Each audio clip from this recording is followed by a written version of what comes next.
It's time for the absolutely. I'm on my way! Completely. I'm almost there! Random. Why are there so many stairs? Podcast. Oh, jeez! With Andrew Rhodes. Hello, everybody, and welcome to the Absolutely Completely Random Podcast for Friday, June 1st, 2018. Yes, I'm once again recording on Friday. Ironically, for the same reason that was 2 weeks ago and 3 weeks ago. Because we're looking at getting some severe storms tomorrow in my area, so instead of recording on Saturday, I'm recording on Friday. And ironically, like last week, it's hotter than an oven in here. So if you hear the sound of my box fan on low, humming along to keep me as cool as it can, that's what you're hearing. Hopefully it's not coming over my voice. I did try to keep that so it wouldn't happen. I did test that. But anyway, shut up, Andrew. What are we talking about this week? Well, this week, I'm going to be talking about Discotek getting a whole bunch of new licenses. The newest update coming out for Marvel Contest of Champions, and it actually has me kind of interested. PUBG Corporation has filed a lawsuit against Epic Games. And that's not all. In curtain number 2, we have a brand new Pokemon game that's been announced for the Switch. Yeah. Well, hold that thought. Hollywood is officially getting James Marsden for the Sonic the Hedgehog movie. Oh, yes, that's right. You can see a movie called Hikara-san, Here Comes Miss Modern in theaters this June. Yes, that's actually something to look forward to. And Attack on Titan Season 3. Yes, Season 3 is coming. My God, it's sort of like the winter is coming from Game of Thrones, huh? Attack on Titan Season 3 is coming, and it's getting a theatrical U.S. premiere. I'll explain what I mean about that. And maybe some other stuff, who knows? You never know what the wind will do and where the wind will take us. But until then, let's talk about it. But you know the song to dance by now. If you're in the mood for collectibles, oddities, weird things, and I want to say you have like some extra cash that you'd like to be separated from. Hey, don't worry, I got a nice pocket it can come into, and you can get some cool stuff at the same time. Check out my eBay page, ARHOADS-2012 on eBay. I have a wide variety of weird things. Mostly just stuff that I get from like flea markets, yard sales, that I pick up at El Cheapo stores or in 50-cent bins, and I pass it on to you. And because I think it's something cool, it shouldn't be rotting in a freaking little bin. I also had stuff from some of my friends, so you can always check out a lot of that cool stuff. So once again, that's, say it with me now, ARHOADS-2012 on eBay. You can also follow me on Twitter at OtakerRhodes, and don't forget to check out the official Web Designer 18 Facebook page. Because, I got Facebook now too. Alright, so let's just do this how we do every week. How was my week? And ironically, since this is Friday, this actually works out well because my week technically ends. So how was my week? Fun, exciting, wet, very fun, wet, and did I mention wet? I guess I should explain that part then. Basically, Monday and Tuesday were, yes, just went right by, didn't really notice much. Wednesday, though, was where the fun kind of started. So, on Wednesday, I come home from work, and it was one of those days at work, because, it was really hot, we were really tired, a lot of stuff to do, and I come home, and it's like, yeah, it's sort of a good morning, I'm getting something to drink, and all of a sudden, I realize, there's a noise. Because we have a water pump, and the water pump was kicking on. Yet I'm talking to my mom and my grandfather in the dining room, and nobody's using any water. There's no water going. So we thought maybe the toilet seat handle wasn't all the way up. Like, it may have not gone completely up and reset in the upright position. So I go and I check, and I'm like, no, that's perfectly fine. So I walk downstairs to the basement, and lo and behold, a pipe is leaking. And I think to myself, oh, goody, goody gumdrops. What a wonderful day this is going to be. It was leaking right through some plumber's putty, and it's like, yeah, that stuff really does wonders. So we shut off the water. My grandfather was persistent. We got to get this flex tape. That's the crap that was pitched on TV. The Flex Seal stuff I've heard such good things about that actually works, and the Flex Shot I've heard does work, but the Flex Tape is garbage. It's every single person that has ever owned it said it's garbage. So we go to the local hardware store to get something to put on the pipe. Could have, in hindsight, just saved ourselves the trouble two ways. One, if my grandfather would have just let me MacGyver a solution, which I wanted to do, or if we would have just probably done what we ended up doing later in the day.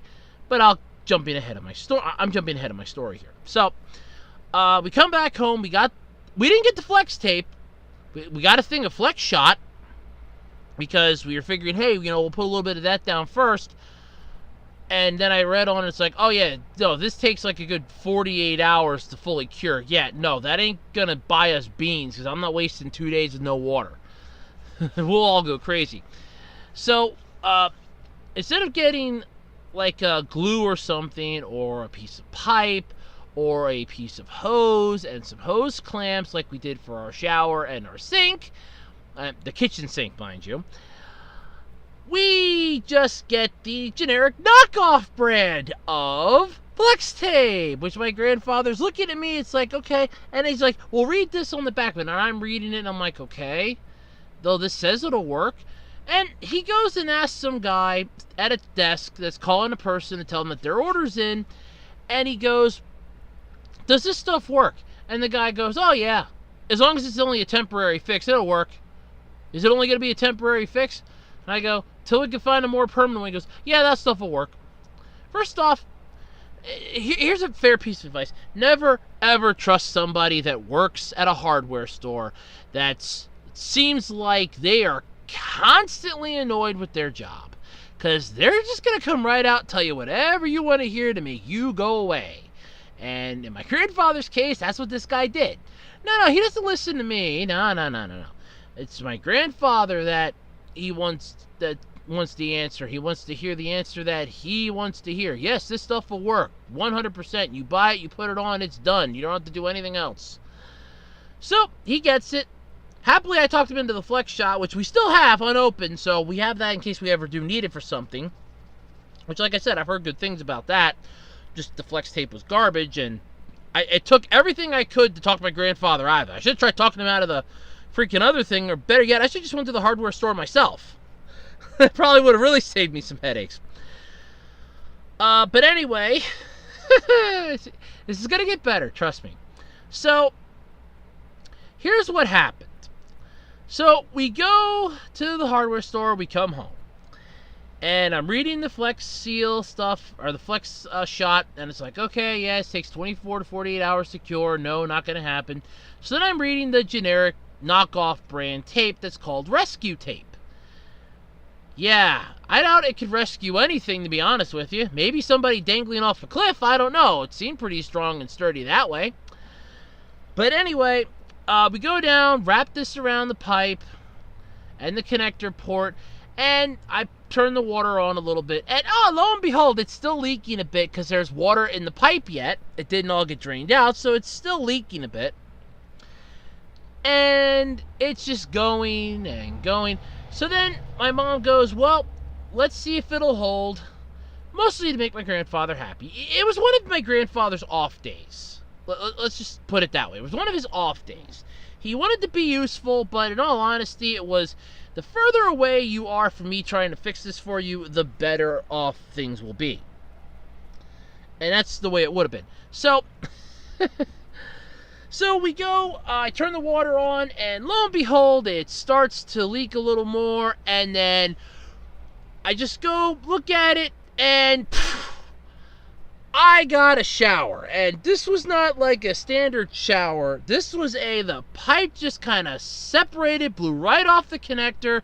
The tape is literally the only thing holding it. There's water shooting out from the crevices of the tape, and I'm getting soaking wet, and I'm yelling at the top of my lungs to my mom, "Shut the water off! Shut the water off!"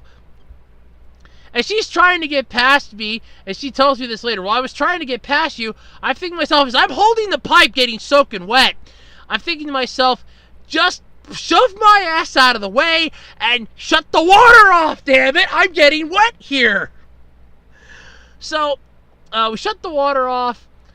I take the stuff off after we call my uncle, because my grandfather wanted to talk to him then, see if he maybe knows a plumber. And after all that was said and done, I go down, I take the tape off. It's separated. The pipe just blew right out. I was like, yep. And it's a PVC pipe. It's a PVC pipe, PVC connector. It just blew it right out. So it's like, yeah, this is great. This is wonderful. This is fan-frickin-tastic. So, we end up having to call the guy that comes up to service our pump because I forgot something important. And that is, when you shut the water off, and you have a pump, make sure you shut the pump off too, because it's just going to make a clicking noise. And it gave a stench because it was short-circuiting itself. And all of a sudden, I'm sitting, and I'm like, what's that noise? I'm hearing this ka-kunk, ka-kunk, ka-kunk, ka-kunk, ka-kunk. And I'm like, what the hell is that? I'm like, oh shit! And I'm like cussing up a storm, running down the stairs, soaking wet feet on this soaking wet concrete floor, right over to the circuit breaker to shut it off. So I'm like, crap. So then I'm feeling down on the pump, and the pump's red hot to the touch. I'm like, goddamn son of a... I'm really pissed off now. And that's why we called the guy. He goes, oh no, it's fine. It just short-circuited itself. It's fine. People have done that. It'll still work. Don't worry about it. This is what you need to repair that pipe, and I have all the confidence in the world that your son can do this. Because I made my mom talk to the guy. Because besides, one, I had to use the bathroom, and two, I'm thinking to myself, I really don't want to have to go through the entire construct of, here's the problem, yeah, but here's problem B, and problem B isn't going to let me do solution A. So, after all this is said and done, we're deciding on going into Lowe's and picking up some little pieces of pipe that we need and some glue that we need. And my grandfather, lovable person that he is, decides and goes, well, how does the pipe fit? The pipe fits tight in there. Why? All we gotta do is just get some glue and put the pipe right back in there. And that's what, we don't have to get any other pieces. You're not gonna do it right if we get any other pieces. We just gotta get some glue, put some glue in there, and that's gonna be the end of it. So that's what we did. And somehow, long story short, because this is getting long story short, it's holding. I don't know how. I honest to God, I don't know how. It's scaring the crap out of me that it's holding. I can't understand how it's holding, but it's holding. Lo and behold, it's holding. How, I don't know, but it's holding. So I'm like, okay, cool, it's holding. I'm terrified to death every single night. I was terrified when I went to work this morning. Now I'm going to come home. First thing I did after I went and took my work shirt off and hung it in the kitchen to let it air dry out a bit, I opened up the basement door and I'm trying to listen for water dropping. I'm like, please tell me it's like, I'm like, oh wait, let me go down and check quick. I was like, damn it, it's not leaking. How are you holding, damn it? That's what it's bugging the crap out of me that it is still holding. But it's holding. I don't know how. It scares me. And in all honesty, if I could have just MacGyvered my fix to begin with, we wouldn't have spent all of Wednesday, because this was literally all of Wednesday. From like 9:30 in the morning to 6 at night. This was the entire ordeal. If I could have just MacGyvered my fix, got a piece of hose to fit over the connected joint, cut off a little bit of that PVC pipe that goes in, connect the other end of the hose into that, hose clamp the two ends together, I would have just MacGyvered a fix, problem solved, I'm going to play on my tablet now. And that's what I wanted to do, but I kept getting shot down. I really liked my idea. I think my idea would have actually worked, but oh well, fine. Well, we won't go with my idea. I still think my idea would have worked. I mean, I could have even found a small piece of hose and just really MacGyvered the crap out of it. But either way, I could have MacGyvered this. So I'm a little bummed that I kept getting shot down to MacGyver it, but it's working, it's holding. It scares the crap out of me, but it's holding. Thursday was fun. Wait, hold on. Yes, Thursday was fun, and today was just one of those, no matter what you do, days, it just wasn't going right today. Nothing went right. I wasn't late for work, but I was later than normal. I got stuck behind a couple of really slow-moving vehicles, even this morning. I went to get gas this morning before I went to work, and only 3 pumps were working. I go to pull into the one pump, and it stops working. I'm like, yeah, this is great. It was just one of those days, and my mom had it even worse. So, yep. So that was my week so far. And I know this got pretty long, and yeah, like normal, my mom's probably sitting in her room in front of her laptop now going, come on, speed it up, get on with it, boy, let's go. I got other things to listen to tonight, not you all night long. So, I'm just going to end here. That's how my week went. That's how my week is gone. Let's get into the podcast then, shall we? Alrighty, so let's talk about discotheque. And I don't mean like Disco Inferno, and yeah, I know you can't see me doing the disco move from the 70s here, but yeah, let's talk about discotheque. It's a pretty cool anime licensing company. They do make some pretty decent stuff. They have the licenses for some pretty good stuff, and I have really no issue. So, why are they making my topic list this week? Well, besides the fact that they just scored a whole crap ton of licenses, they scored some for a couple that I've actually heard of but never seen. We got Devilman, Angel Cop, Cat Girl, Nuki Nuki, Law of Yuki, and Cardcaptor Sakura: The Sealed Card. Now, this is actually pretty cool. They also are planning releases for Mangeyser Edition Z, The Impact, Babel 2 Blu-ray releases as well. So that's pretty cool. So they announced it at MomoCon last week that they licensed Devilman, Angel Cop, All-Purpose Cultural Cat Girl, Nuki Nuki, Law of Yuki, and Cardcaptor Sakura: The Sealed Card. Now, I've seen Cardcaptors. The theme song can get stuck in my head, and I still remember when I was in middle school, we had to perform at the local mall, which sadly is now no longer in business. May its hallowed halls forever be remembered till they tear it down and make way for townhouses, green space, and they're at least keeping my movie theater. That's all I care about. Like I ever get the chance to go there anymore, but they're at least keeping that. But I went there and I wanted to get a thing of Cardcaptor cards, and this is really cool. They had an entire set, exact replicas from the show. They were toys that were made, and I wanted to get one. I really freaking wanted to get this. And we could buy stuff, because we had like an hour we could walk around the mall till we had to go back to school then. We basically, within that hour, you had to at least eat lunch, and then you could walk around. I had a slice of pizza. I will never forget that. I sat on the little wall by the stairway, or by the little stairs right outside the pizza shop, and I'm eating a slice of pizza on a paper plate at like 12 in the afternoon on I think it was like a Wednesday or a Thursday, and I'm eating, and it's like, I should be in school right now. I think it was like math, no, it wouldn't have been math class. I think it was supposed to be in like a science class or English, one of the two.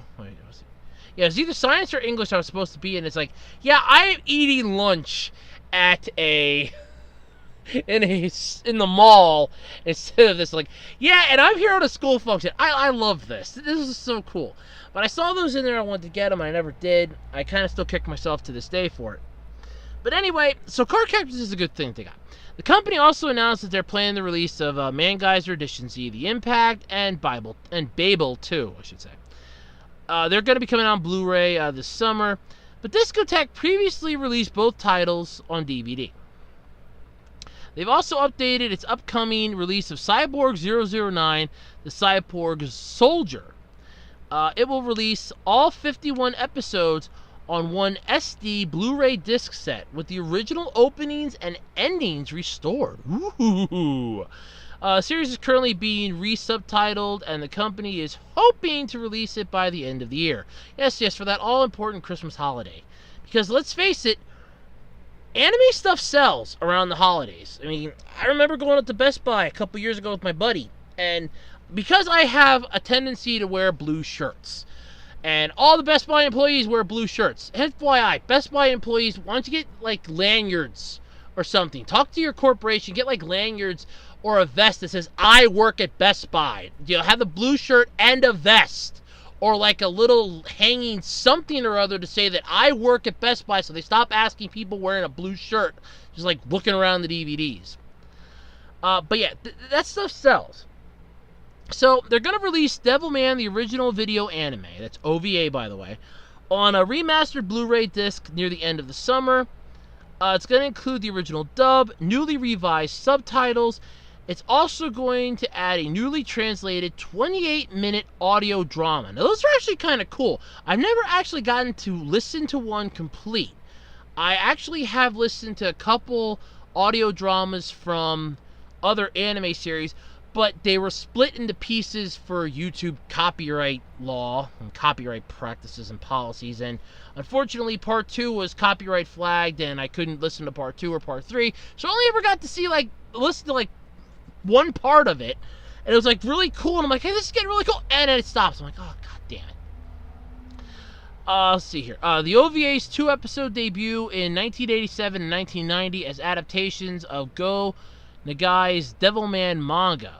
LA Hero and Dark Image Entertainment both released the episodes with English subtitles before Manga Entertainment licensed the series and released it with a profanity-laden English dub. I think Bennett the Sage at Anime Abandoned whipped this thing a whole new one. I'm going to say this, it's not exactly a good series. I'll come right out and admit that myself. The visuals on it, yes, I'll say this, for the time, they were good. It's dark, though, and I'm just not into dark anime titles. I mean, Death Note is about all the further dark I really want to go. And that's even stretching it a bit for me, because I can stand Death Note only so much. And I mostly watched that when it was on TV, and then I owned the DVDs, and now I got rid of most of those. I think I got rid of all of them. But anyway, so I'm just not into the dark stuff. The Devilman manga recently inspired the Devilman Crybaby anime that debuted on Netflix back in January. Yes, Netflix, your new home for anime. Discotek is also releasing Angel Cop on digitally restored but not remastered Blu-ray disc at the end of the summer. Manga Entertainment previously licensed and released the OVA on VHS and DVD with a profanity-laden English dub and subtitles that revised the OVA's anti-Semitic storyline. Discotek's release will include the dub and 2 subtitled tracks, a newly uncensored track, and the original subtitled on an alternate track. Special features will include an essay on the show's historical context by ANN's Todd Koldiak. I do apologize if I mispronounced that. A text interview with the original dub writer, John Wolski, and original VHS release trailers. It's a 6-part OVA debuted in Japan from 1989. Hey, the year I was born, to 1994. I'm starting to see a pattern here. It seems like Discotek's just getting the profanity ones here. But yeah, no, didn't hurt. I'd never heard of it. If I have, it was probably through Anime Abandoned, so I don't know. And I really don't, because most of the ones I think of with the name Cop in it, I instantly flash back to Bull 33 or Bull 34, or Mad Bull 34, I think it was called, with the guy with the grenades attached to his genitals, and that was the end of it. That was where I basically just drew the line and said, okay, that's it, I'm done. And I couldn't watch his channel for a few weeks, because I was just terrified about that. It just gave me nightmares. Discotek's license for all-purpose cultural catgirl Nuki Nuki includes the original OVA, television anime, and the all-purpose cultural catgirl Nuki Nuki dash OVA. You gotta make sure you have that dash in there, huh? The company will release all of the installments on uno, singular, not going to be more than one, mono, only one SD Blu-ray disc in late summer. The release will have both the Japanese and English dubs. Yay! ADV Films, which I do admit they do some good stuff too, previously released the series on DVD with the English dub. Discotex will release... Discotex... Yeah, Discotex. What the hell? They actually had the apostrophe S in this. Will release... also. Yeah, Discotex will also include Crusader Videos' mid-90s UK dub of the original OVAs, episodes 1 through 3. Okay. Let's see here. Okay, here we go. They do have a description of the story. It's 6 episodes debuted from 1992 to 1994. That's kind of sad. And here is the description of the story, because I don't know anything about this one. So here's the description. When inventor Kusuraku Natsumi transfers the brain of his son Ryunosuke's cat into a top-secret android body. Okay, now I'm starting to see how this is going already. The family doesn't lose a pet, they gain a daughter. While she may look like a typical teenage girl to the rest of the world, Nuki Nuki's feminine exterior hides the superhuman strength and abilities of the NK-1124 android chassis. Oh, God. Making her the most potent fighting force ever unleashed upon an unsuspecting Japan, and the ideal bodyguard for Ryunosuke. Okay, I'm just going to stop right here. I am suddenly getting flashbacks to a really crappy, I want to say 80s or 90s show called Small Wonders. If you don't know what that is, Google it. For the love of God, Google it. It's just reminding me of Vicky. Vicky, oh God. Ugh. I do not understand. And it was just supposed to be a little girl. She can bend metal, she can lift up a couch, she can chuck a person, and she talks in the robot voice. I cannot compute. Oh, God. So here we go. Continuing on with the description. But can even Nuki Nuki keep her young charge out of the insidious clutches of the ruthless Akiko Misami, president of Misami Heavy Industries, MHI, financier of the NK-1124 project? Oh, Jesus.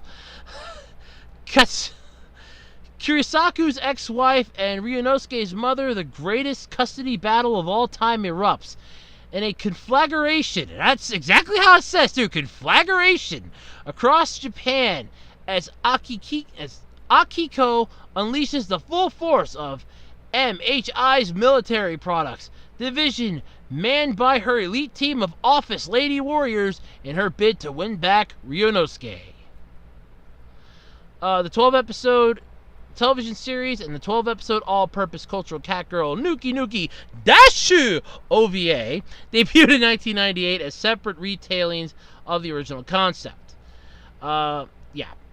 I want to go with the words no, no, no, no, no, and just for the sake of it, no. That seriously smells like a rip-off of like 6 different anime before they ever came out. Or anime have ripped them off. Something smells funky about that. And concluding this, thank you, God, because I've really had about all this. I'm going to take much more. Discotex is going to release all 51 episodes of The Law of Yuki. Now, this I have actually heard of, though I have not seen it. It is a Funimation series, or was, as part of a deal with Geneon, but the license expired back in 2011. I do remember seeing like promotional stuff for this, and I do remember seeing a trailer for this. I don't remember anything about it, but I do remember seeing promotional stuff for it. I remember getting one of those anime weekly or bi-weekly things at Best Buy that were always free. You could take one, and there was like an ad in there for it, so I thought it was just really cool. So yeah, they're releasing it with both the English and Japanese audio. Well, no duh, it's already been dubbed. It's going to also be on one SD Blu-ray disc set at the end of the summer. So, Geneon Entertainment originally released it back in 2005-2006 on its series on DVD with the English dub. Funimation distributed the complete series in one set as part of a deal with Geneon, but the license expired, like I said, back in 2011. Geneon, who is the sole proprietor, I always thought it was Funimation, because I remember seeing it there, but then it's just for them distributing it. So here's the description of it. It's based on the manga by Tsubasa Fukuchi, And here is the description. Ukie is an average junior high student who has the power to change trash into trees. Well, sign that soul up for Greenpeace and let's call it a day. This power was granted to him by Mr. K, so that UK can participate in the battle of the supernatural powers. Oh, Jesus. If Ukie wins, Mr. K becomes the new king of the celestial world, while Ukie will receive the talent of blank, allowing him to choose whatever talent he desires. However, the battle will not be easy, since he will have to face many unsavory opponents who want the talent of blank for their own selfish reasons. Ukie will undergo many trials and sacrifices in order to win the battle and prevent the talent of blank from falling into the wrong hands. No, seriously. What? And because I forgot about it and I really want to get this topic over with. How long am I into this topic here? Yeah, definitely want to start wrapping this topic up. In this almost 15 minutes. So, Discotek is also going to release Cardcaptor Sakura: The Sealed Card. It's the second film from the franchise. It's going to be on Blu-ray disc near the end of the summer. It's going to be remastered in HD, and it's going to include both the Japanese audio and Bang Zoom Entertainment English dub. I actually think I owned this on DVD. So, because I remember I bought 2 Cardcaptor movies from FYE. They were in their El Cheapo Last Chance anime bin that they had. I loved a lot of the stuff that FYE at my local mall before they moved out had. It was really cool. They had like a Last Chance bin, a Buck Off bin, a Dollar bin. A lot of good stuff I got in those bins. Not to mention sales and stuff sometimes in the bin could qualify for the sale. They just tried getting rid of some of that excess crap just to get rid of it. It was really cool. The film debuted in Japan in 2000, and Gion released the film on DVD with English subtitles with English dub in 2003. Crunchyroll recently screened the film in U.S. theaters in January and February, along with the prologue episode for the new Cardcaptor Sakura Clear Card anime, because Cardcaptors is still viable, baby. Crunchyroll also added the film to its streaming catalog. So you can actually just watch this on Crunchyroll. Why own the freaking Blu-ray? It's just because it's going to be in HD with the original and with the Bang Zoom Entertainment's English dub. I would honestly just watch it on Crunchyroll and be done with it. So there you go. Happily, that is the end of what Discotek has gotten their greedy little hands on. Some of those I wish a very swift and painful demise, while others I say, hey, welcome to the fold. I join you and welcome you wonderfully. I don't ever plan to buy you. Mostly because I can watch anime online now thanks to Crunchyroll and Hulu and a couple other sites that actually are legitimate. Believe it or not, I found a couple that are legitimate. You have to pay for ads, but they're legitimate, so it does work out in the end. So it's really cool because, plus the site, the one site that I go on, it's sort of like an all-access site. So you actually have to subscribe to it or you wait a week. It's like Crunchyroll, but they don't charge as much. It's actually kind of nice, but the amount of anime they have is limited. And by limited, I mean we're talking like the B-grade stuff here that they could probably get really cheap. But anyway, there you go. If you're into the Discotek stuff and any of those titles tickled your fancy, check them out. They should be coming out sometime this summer, either in the summertime or near the end of the summertime. Yes. Marvel Contest of Champions. You have yet to ever really piss me off. Yes, you have yet to really piss me off. Version 18.1 is set to release later this month. In fact, it's supposed to set to release around Tuesday, which is going to be really great. Right now, the champion, according to the calendar for the month of June, is going to be Bishop, that you can get if you stick around until June 25th and you log in every single day. So that's actually pretty cool. I mean, I'm looking forward to that because I couldn't get Bishop in the arenas. I'm also hoping that they're going to put the Iron Man from Infinity War into the calendar rotation because I couldn't get that again. I have a chance to get a 2-star from a little thing outside with, by teaming up with the Marvel Insider site. It's actually pretty cool, but I have to wait till the points come in that I can actually get the thing via the points, which they hopefully should come in a couple days. I'm really hoping because I really want that Iron Man. At this point, I'll take a freaking 2-star just so I can say, I have it! It's mine! And then I'll wait for the 3-star to come out in the calendars. But anyway, there's going to be a new quest. It's called Massacre Ye Los Mercs por Derino. In case you haven't figured it out yet, this has to do with Deadpool. Ah, yes, Deadpool. Here's the premise for it, though, for the new quest. Thanos has been defeated, but the price paid was high. With the Grand Master stripped of much of his power and missing, the Contest of Champions is a rudderless ship.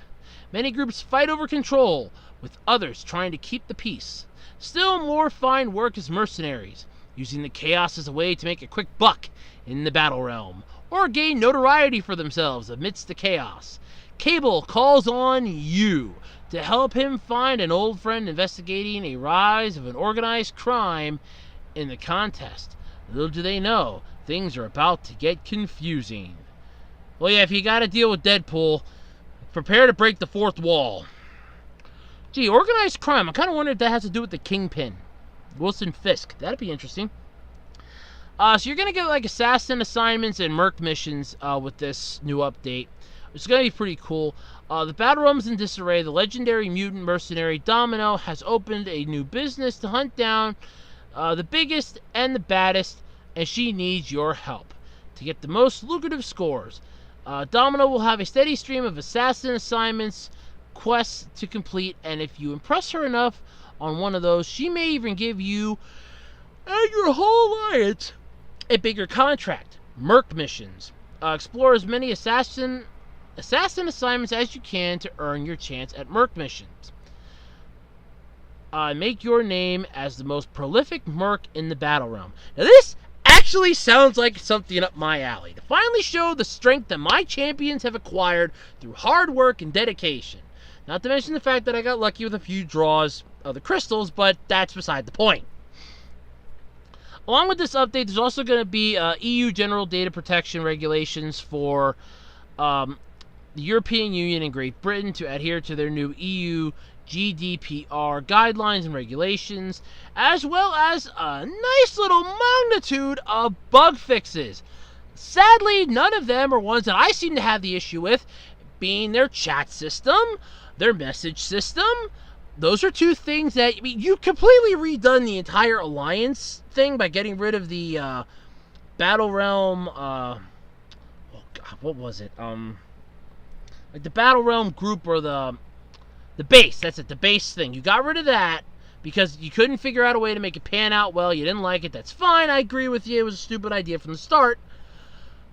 But at least fix the chat system, for God's sake. So many people are using Line now for this because the chat system in this sucks.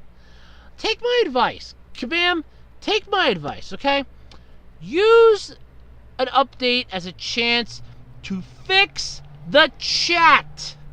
You can't even put in as much words in there as you can in a text message.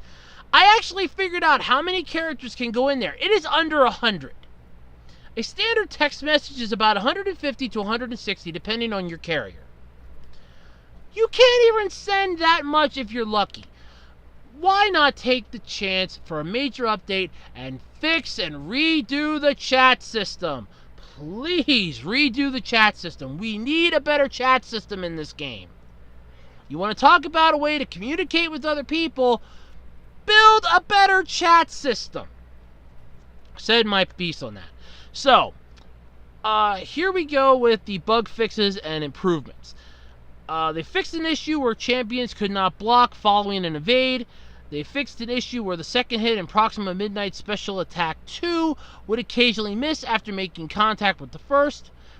Fixed an issue where Gambit was being recognized as a villain. Ooh. Maybe they knew about the secret underground society that swears it's a conspiracy theory. Conspiracy theory. Let's see here. They fixed an issue with the first attack of the Sentinel, where Special Attack 1 was not acting as a projectile. They fixed an issue with Archangel's stuns from neurotoxins, were not acting as a debuff. Fixed an exploit where Dormammu could continuously perform heavy attacks against an opponent against the wall. Really? Really?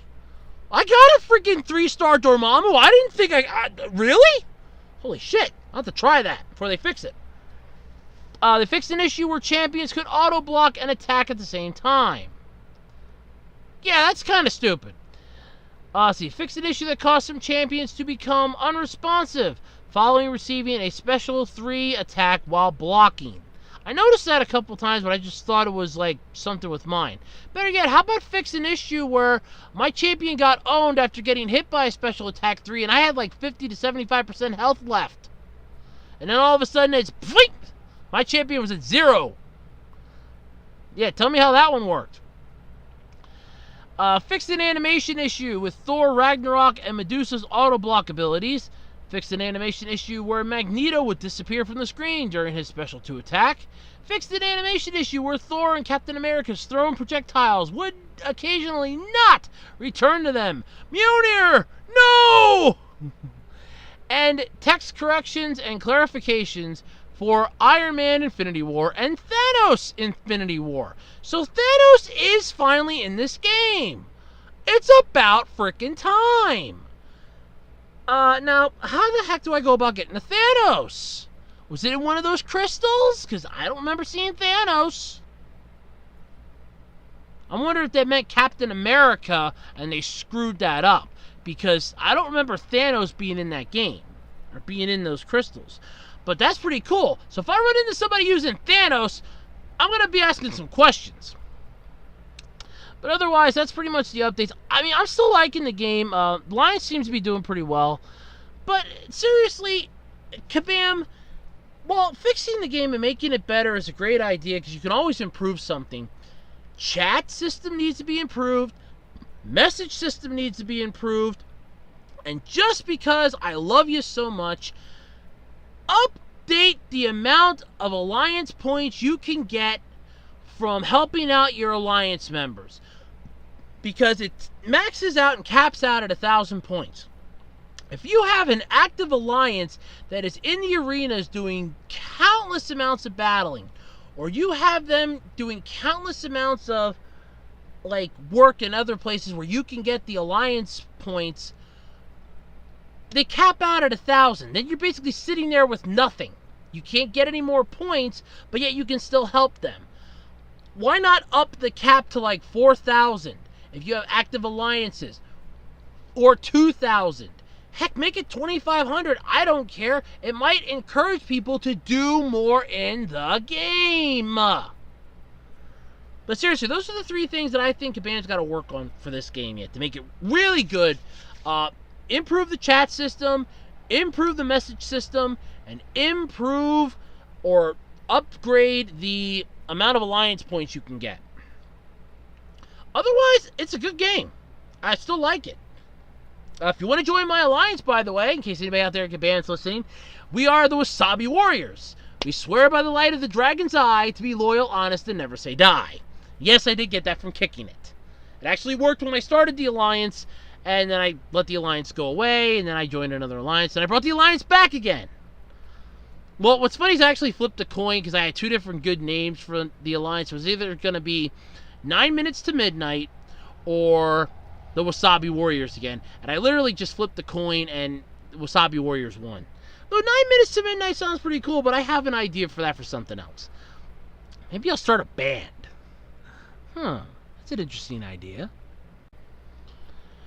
Okay, so on to a topic that caught my interest on Tuesday when I came home from the laundromat in the store and I was checking out my email. The PUBG Corporation has filed a lawsuit against Epic Games. Oh, goody. Fortnite's similarities to PlayerUnknown's Battlegrounds attracts ire. So, what's basically happened is they filed a lawsuit for copyright violation. According to a Korea Times report, the Korean-based PUBG Corporation filed the injunction against Epic Games Korea in January, alleging copyright infringement. The Seoul Central District Court will decide whether Fortnite copied PUBG, though no further details concerning the claims have been revealed. Epic Games released Fortnite's free-to-play Battle Royale mode in September of last year after the game's vanilla P&E Free the World mode struggled to gain traction. Let's see, PUBG publisher Bluehole weighed in on the similarities between the modes in September. They were quoted as saying, "We had an ongoing relationship with Epic Games throughout PUBG's development. As they are the creators of Unreal Engine 4, UE4, the engine we licensed for the game," Bluehole VP and executive producer Chang Han Kim said. "After licensing to the growing feedback from our community and reviewing the gameplay for ourselves, we are concerned that Fortnite may be replicating the experience for which PUBG is known." To that, I just like to say that flattery is the most sincere form of appreciation. And in all honesty, if they're copying you, that means that they're flattering you. But then again, if you also think about it, every single game ever made is a copy off of something else. I mean, for starters, you have the entire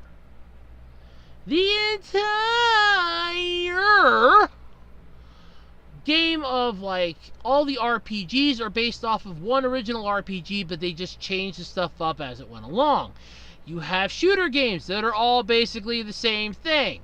So you mean to tell me that every single person could file a copyright claim because somebody has a first-person shooter out? No. That copy's our first-person shooter. It's too similar to ours. Yeah, I don't think this is going to go too far. In September last year, Bluehole representative clarified that it wasn't Fortnite's inheritance of the Battle Royale mode that was concerning. They were quoted as saying, "We just want to emphasize this is only a problem because Epic Games is the company that makes the engine we use, and we pay a large amount of royalties to them. And we had this business relationship, we had trust that we would be getting continued support. And we are looking forward to working more closely with them to get technical support, maybe develop new features. But our name was used to officially promote their game without our knowledge. There was no discussion. It was just a bit surprising and disappointing to see our business partner using our name officially to promote the game mode that is pretty similar to us, and there was a misunderstanding in the community that were officially involved in the project."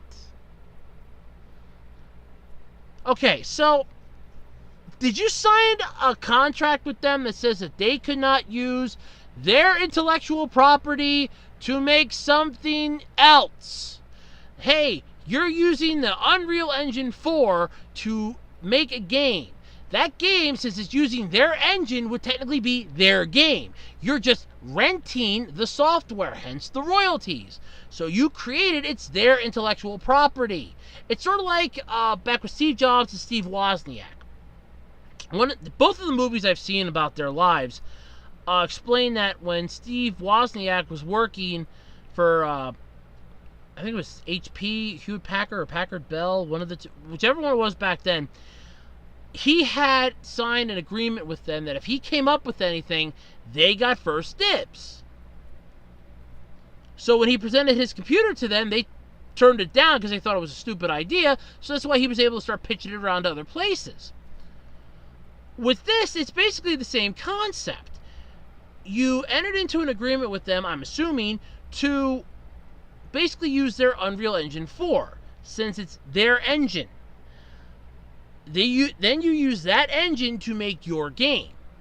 So now you're pissed because since their intellectual property, which technically would now include your game, at least in the broad sense of the word, was used without your permission, which you really wouldn't have much of to begin with, because you signed an agreement with them, like I said, I'm assuming, to use their engine, which then makes it their property, whatever you make from it. It's like if I were to create, it's almost like if I were to create a gigantic notepad that could email everything to the world. Whatever you drew on it was emailed to the world. I would have to get royalties for every single thing that's put on there. If you put "I love you, Grandma" on there, I get royalties for that. It's technically mine. Okay, it may not be directed to my grandma, but because you put down "I love you, Grandma" on it and you used my property to do that, therefore it's my intellectual property that you've now used. Therefore, I have the rights to whatever you've put on it, because I can do with it whatever I want. So if I want to come up with a whole bunch of business cards or a whole bunch of greeting cards that say "I love you, Grandma" on it, there you go. That's the way it seems to me with this. I don't know. It's unclear when court proceedings will commence, but they'll keep us updated. Like I said, I don't see this going to court. I see this being a literally open and shut case. If Epic Games created the engine and PBUG used the engine, or PUBG used the engine, then you basically created your game using their engine, which wouldn't make it your property because it's their engine that you used. It's stupid legal technicality, but it's a technicality nonetheless. But that's where it stands, at least in my opinion, in my eyes. That's where I kind of see it. But I don't know. It might be something different. I'm not sure. I'm hoping that it kind of is, but who knows? I mean, I don't even know, to be honest with you. I have no idea. Well, you gotta catch them all. You gotta catch them all. That's right. It's a Pokemon topic. What would the podcast be without a Pokemon topic? It's time to roll back my counter again, back to 0. Reset the clock. Yep, it's time. Days and podcasts I have gone without talking about Pokemon has just been reset to 0 because I got a Pokemon topic. There's a new Pokemon game coming out for the Switch. It's gonna have multiplayer and a Pokeball controller. So the games, and I do mean games, because there's 2 of them. It's Let's Go Pikachu and Let's Go Eevee. They're real. They're coming to the Switch on November 16th. Nintendo announced, confirming previous leaks and rumors.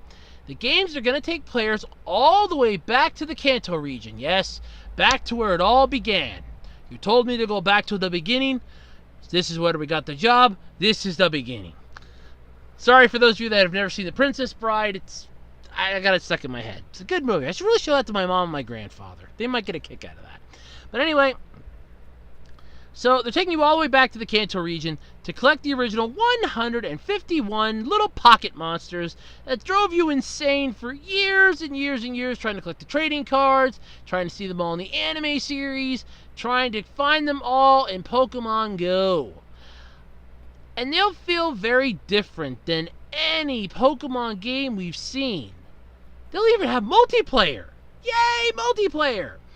Inspired by the Pokemon Yellow series, where the mascot Pikachu followed around the player, which is actually really cool. It's something that I kind of wish they would have done with some of the other games. Allow you to have a Pokemon to constantly walk with you, maybe gain like a small little bit of experience, maybe pick up an item here and there, like Pikachu did.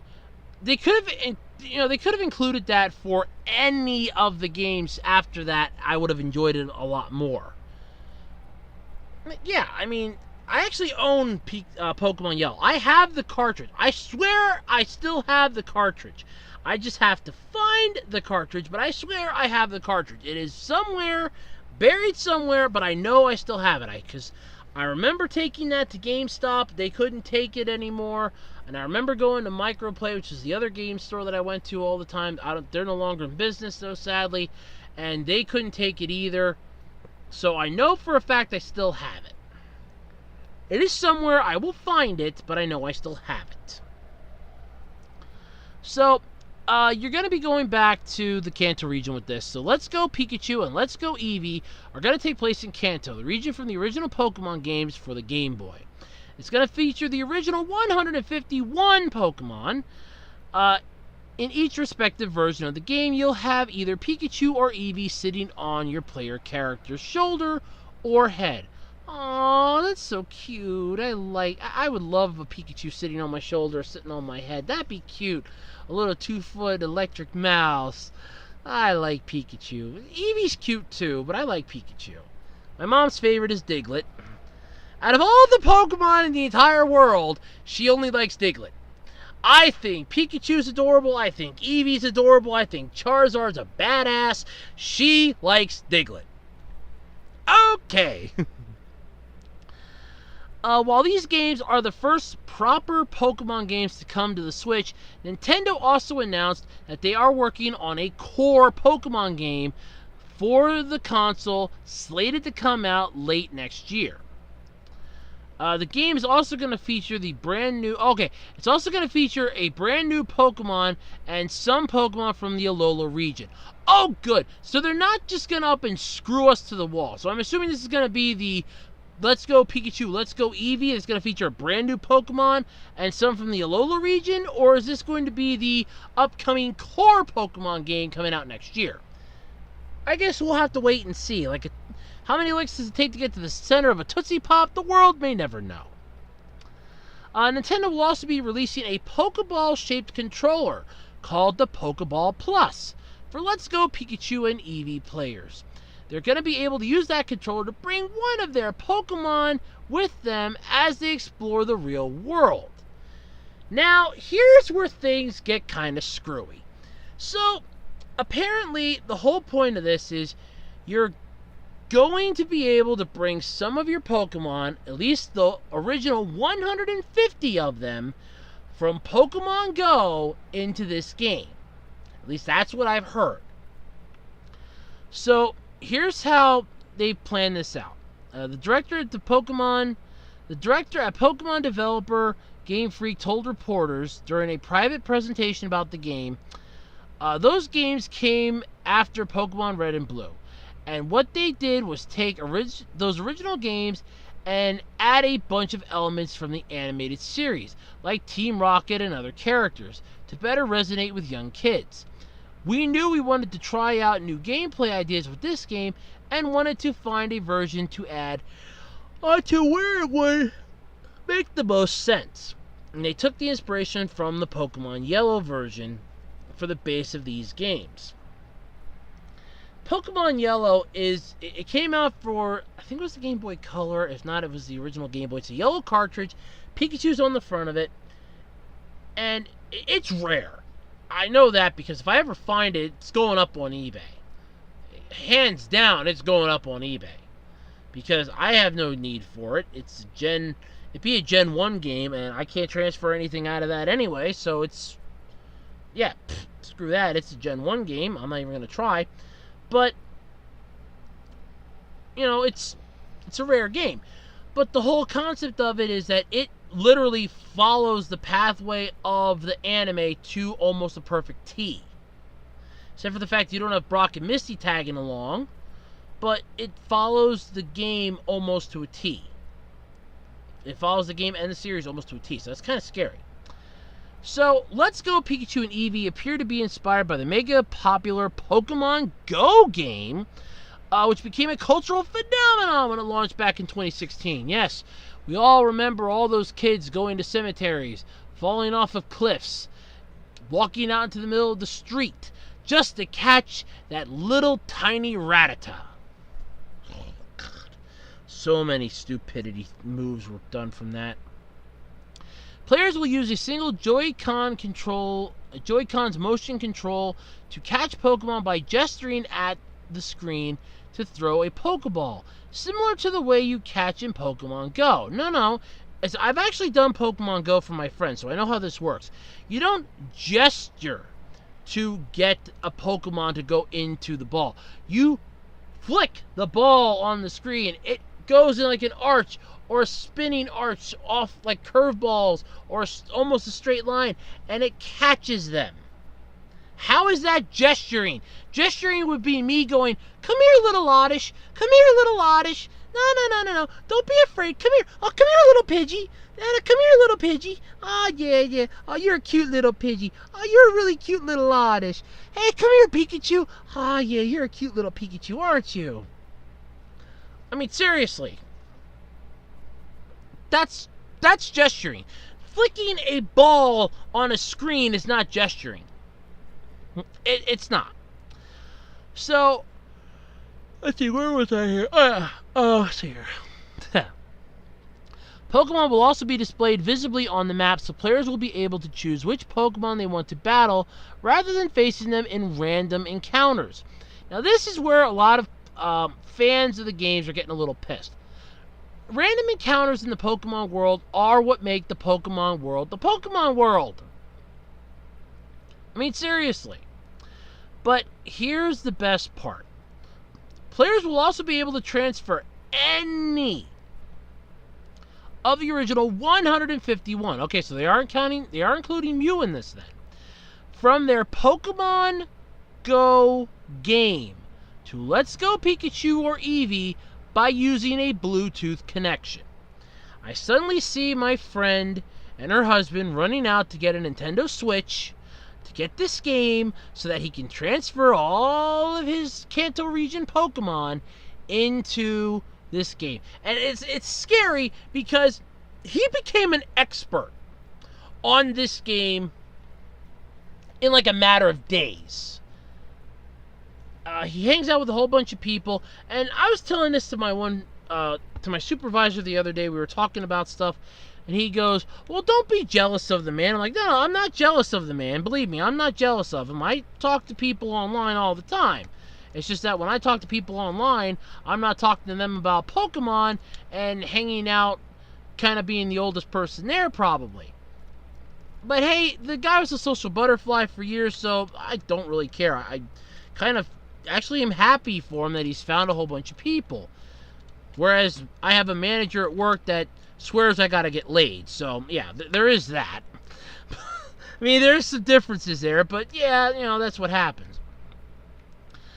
So, Let's Go Pikachu and Let's Go Eevee will also have drop-in, drop-out co-op. A first for the series. When you're playing the game, you'll see that there's a kind of mark indicating when a second player can join. It's pretty much anytime you're in the fields or in the routes or in battles, for example. All you do is take a second Joy-Con and shake it, and the second player will drop in, and you're playing alongside your buddy. Ah, yes, you're playing alongside your buddy. Hey, it's nice to see you again, too. Hey, let's play some Pokemon. Yeah. Where are you going? Outside. We're going to go catch some Pokemon at Pokemon Go, right? No, I want to play some Let's Go Pikachu. Come on, join in. Let's have some fun. Oh, yeah, sure, okay. With these games, though, specifically, they're trying to introduce a whole new play style. It's really a much simplified experience compared to the traditional series. At the same time, they think it's going to be a lot of fun for players who enjoyed the original games. Now, I'm going to admit this. It does sound interesting. The ability to bring over some of your other Pokemon is cool. Getting rid of the random encounters, though, is not so much of a good idea. I kind of like having the random encounters because that's what made grinding and tracking down that one elusive Pokemon so much fun. I mean, if you're searching for a freaking Kingler by using a fishing rod and you are wading through all the Krabbies and Shelders and everything else, you finally get that Kingler. That makes it all worthwhile. Because, it's mine. I have it. I'm going to catch this thing. But now you don't have that. Which kind of sucks because, well, I can choose which one I want to battle. I can choose which one I want to go on. I don't have to worry about anything else. All I have to do is basically, all I got to do is just pick which one I want to battle in. That's the end of it. Well, it's a good idea. It's a good concept. It does leave a lot to be desired. It's going to be good? I don't know. It's going to do well? I don't know. Does it seem strange and interesting? You bet. So, check it out when it comes out. I doubt I will because I don't have a Nintendo Switch and I have no gumption or drive to get one. No, seriously, I don't. So, if you want to get one, if you want to get a copy when it comes out, if you have a Switch, go for it. If you play Pokemon Go, combine your Pokemon and send all of them in there. I wonder if you'll be able to keep any nicknames that you have on yours. Like, I caught this in the bathroom at Grand Central Station. Or, I caught this at the Friendly's counter. Or, look what I found at the McDonald's drive-thru. You never know. Cool stuff could happen.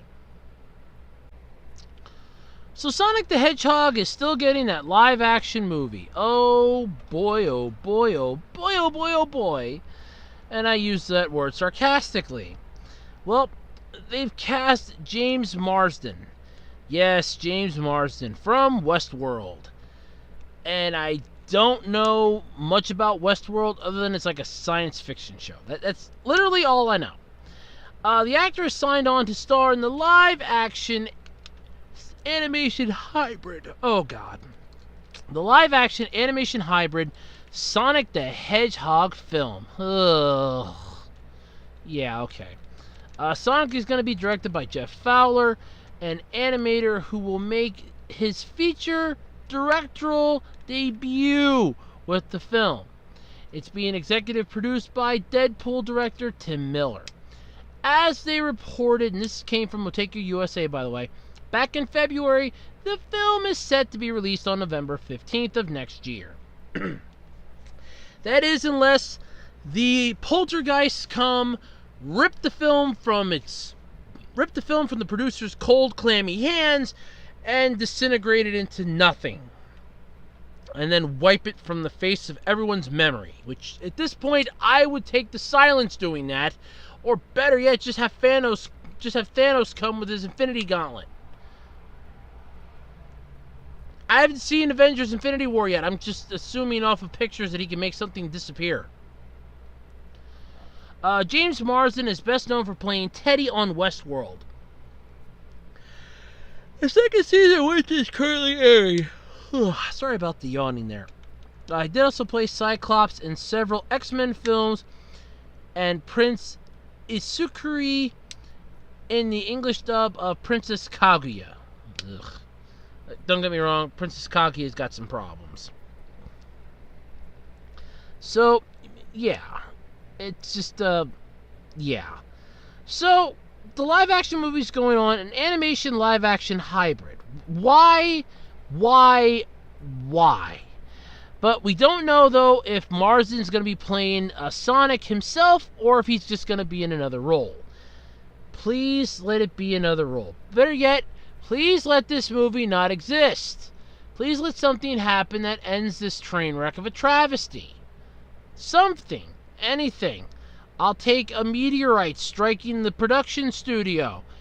Anything. Please. Anything. I don't know. It's set to come out, like I said, next year. Maybe, maybe not. I'm hoping for maybe not. But you never know until everything's said and done.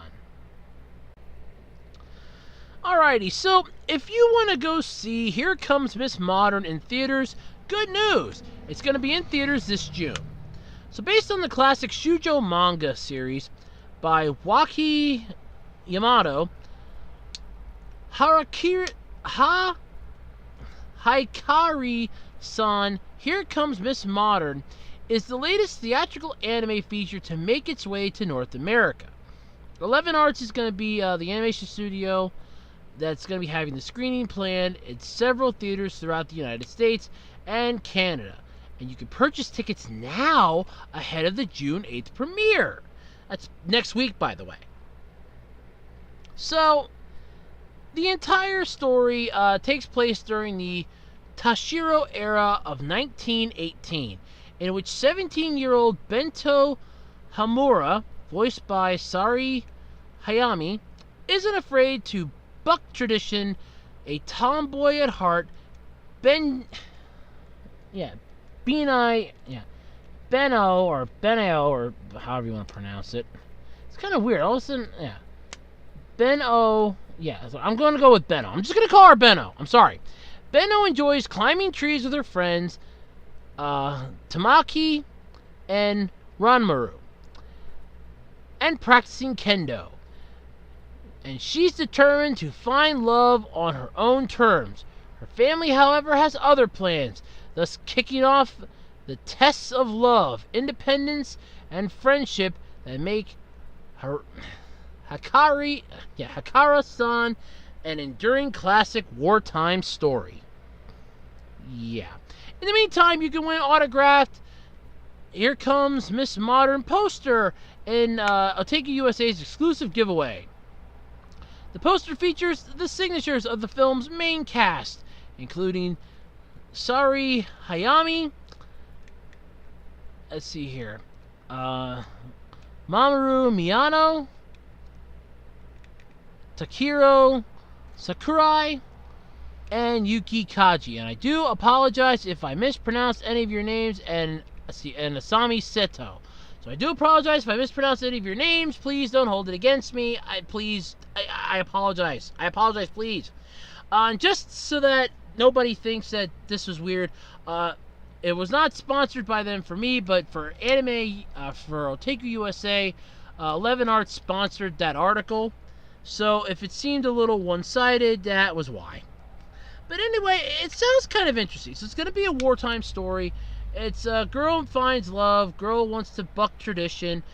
Basically, back then, I think a lot of them were starting to realize tradition should just be given the middle finger and, let's live our own lives.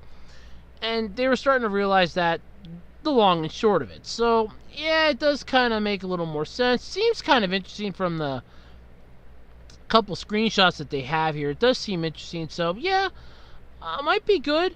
I doubt my theater's going to be having a screening, and I'm not exactly going to be spending the money to go see it. But, hey, you never know. Might be really good. I don't know.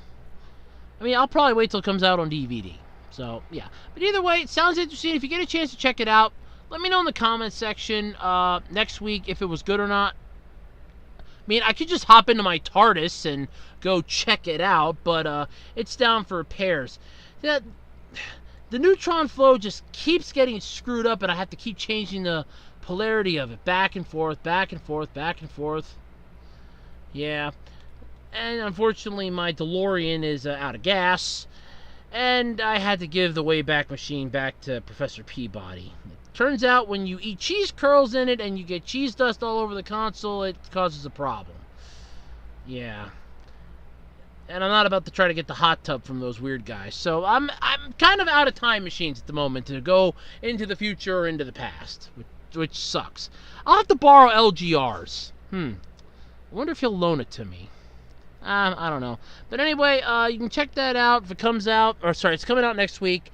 Check it out. If it's going to be good or not, let me know in the comment section next week, or just hit me up on my discussion page and let me know if it was good or not, because I'm kind of curious. So, yeah, check it out if you get a chance to. Attack on Titan. I'm not even going to try to sing the opening song to that. It's highly addictive, and you can just say the first few letters and people will instantly know what you're talking about. Well, if you're a fan of Attack on Titan, good news. Season 3 is on its way. And, well, this is going to be a pretty big event. Now, remember back when Funimation did not okay the watch parties for Dragon Ball Super's 100th episode and the final couple episodes for the series? Yeah, that sucked, didn't it? Well, I guess Funimation's starting to realize the error of their ways, because there aren't many anime events bigger than this. As I said earlier, the premiere of a new season of Attack on Titan, and Funimation Films is handling Season 3 in style. Yes, that's right, in style. The company announced plans for North American screenings of the Attack on Titan Season 2 movie Roar of Awakening, which will include the world premiere screening, the world premiere of Attack on Titan Season 3, Episode 1. Yes, that's right. We're into Season 3 now. Holy crap, to think we made it that far. And to think this was just a simple 26 episode series that just kind of came out of nowhere and just blew up like a bat out of hell. It was just wonderful. And now you have it going into season 3. Wow. Screenings are set for July 10th in Japanese and English subtitles, followed by July 11th with the English dub. Attack on Titan Season 3 doesn't kick off until July 22nd. So this is a good opportunity if you want to see it early. You just got to wade through a movie, but yeah, let's face it, it's not really going to bother too many people. Now, let me go to my handy dandy little calendar and pull up when July, let's see here. Come on, you mouse, stupid mouse. Okay, you don't want to. Okay, cool. Alright, so apparently I can't go backwards. Okay, now I can. Alright. I had to go the wrong way. Okay, so the 10th and the 11th. On the 10th, it will be subbed. The Attack on Titan Roar of Awakening in select theaters. July 10th is the second Tuesday of the month. Keep in mind, July is the second month this year where we will have a Friday the 13th because it starts off on a Sunday. Yay! And the 11th is the second Wednesday of the month. So there you go. If you're looking forward to this, you want to go check it out, see which theaters it's going to be in, see if you can get advance tickets. If you can, get them. If you can't, just be like everybody else and get there really super early and hope that you can at least get in to see it because it sounds interesting. And then you can brag to all your friends, I got to see Attack on Titan Season 3 before you! And it was really good. Or really bad. Whatever your opinion is, because, I mean, it might suck. I don't know. Maybe it will, maybe it won't. Who knows? But anyway, yeah, sounds interesting, sounds cool. Check it out if you get a chance to. Alrighty, folks, I think that's going to call it quits this week for the Absolutely Completely Random Podcast. Hey, we've had some laughs, we've killed some time, and I'm sweating worse than Porky the Pig at an all-you-can-eat bacon event. That ain't a good thing. So, basically what I have to say is what I say every week. If you have any topics or something that you'd like to hear me talk about here on the podcast, please don't hesitate to let me know either in the comment section below, on my discussion page, drop me an email at acrpodcast@gmail.com, plop it up on my Twitter at OtakuRhodes, or paste it and post it to my Facebook wall, WebDesigner18 on Facebook. I mean, come on. Talk with me, people. I love the comments that I get every week. It makes me go forward in life. I love getting your comments. I love them, love them, love them. And until next time, I'm Andrew Rhodes, and this has been the Absolutely Completely Random Podcast. And oh, crap, I forgot. Before I go, I actually have a note from Professor Klump. Because he wasn't on the last couple weeks. I asked him if he could come today, and unfortunately, he said he couldn't make it, but he did send a note. Hold on. Where do I have it? Wait, where did I put it? Where did I put it? Oh, yeah. Okay, here it is. I found it. Okay, here it is. Hello, fans. Hello, friends. Sorry I couldn't be around the last couple podcast episodes. Been a little busy. You know, I'm looking forward to coming back within the next couple weeks. So look forward to a possible return of me, Professor Sherman T. Klump. Oh, nice, Professor. Thanks for the note. You had to address it to everybody. You couldn't have just told me and I could have just told them, huh? Well, I guess that's payback. But anyway, so look forward to the return of Professor Klump soon when he gets a chance to come by and say hi. But until then, I'm Andrew Rhodes, and this has been the Absolutely Completely Random Podcast. Have a nice weekend, everybody, and I will see yous all. Well, okay, I won't physically see yous, we all know that. But I will catch yous all next time here on the podcast. Sayonara!